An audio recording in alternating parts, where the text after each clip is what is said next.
Hey guys, Ray's here, coming here with another basic kind of tutorial slash terminology video. I decided to do this video just in case that I know some people has not played an RTS game or haven't really played a Starcraft game or Starcraft 2 at all. So here I'm going to name a bunch or a couple of I'm sorry, a couple of terminologies that we use in the Starcraft universe.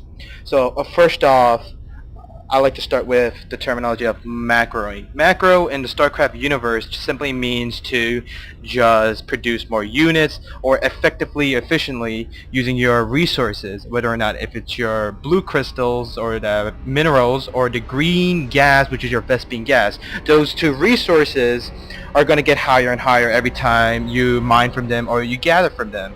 To macro is to just simply using those resources efficiently. So at one point in the match, I know in the last video I said macroing up. That means either one player is just keep making more units or even upgrading their units by upgrading their weapons or armors or etc. Macroing just simply means to use your resources efficiently, or you're building up your attack force or your forces.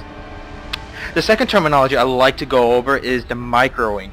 Microing is when you're in the battlefield and when your units are under attack or attacking. Microing is just basically using your units to your full capability, even throwing down a little few tricks. I think by now, hopefully by now, if you have seen the first video with the proxy gateway, the Protoss player with the Zealot going around in Race's base, there was a Marine there and two Marines at one point in the video. One Marine was kiting that Zealot, and the other Marine is just pretty much shooting. What happened there was Race was microing that Marine, that specific Marine that was running around, just to get that Zealot's attention and just to run around, and while the other Marine is just simply shooting at him. That's what microing is. Microing is just taking control of the battlefield with your units and just making them more efficiently or using them to their full capabilities.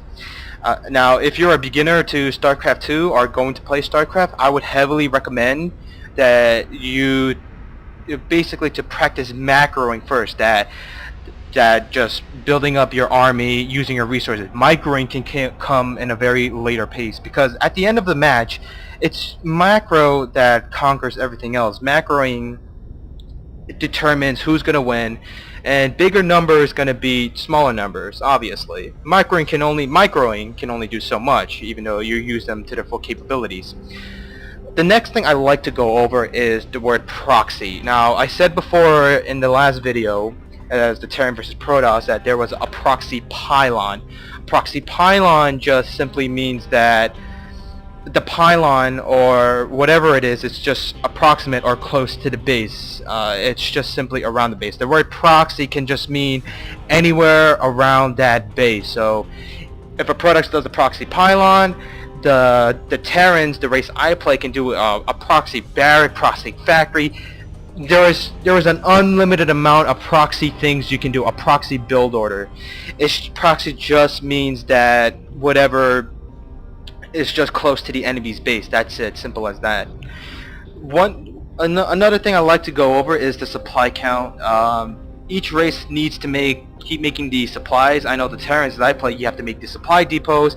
Protoss, you need to make the pylons, and the Zerg, you need to make the overlords. I'll show each of the race what they can do as I upload more videos to what these units do. And of course, each race has your basic workers. The Protoss is the probes, the Terrans is the SCVs, and the Zergs are the drones. So that's about it for now. This is just a short terminology video, just to let you guys know what I'm talking about or what I'm explaining in the StarCraft universe. So hopefully this video will help you guys, and if you need any more questions, please feel free to ask me anytime on Battle.net or anywhere. Thank you guys, and see you guys later.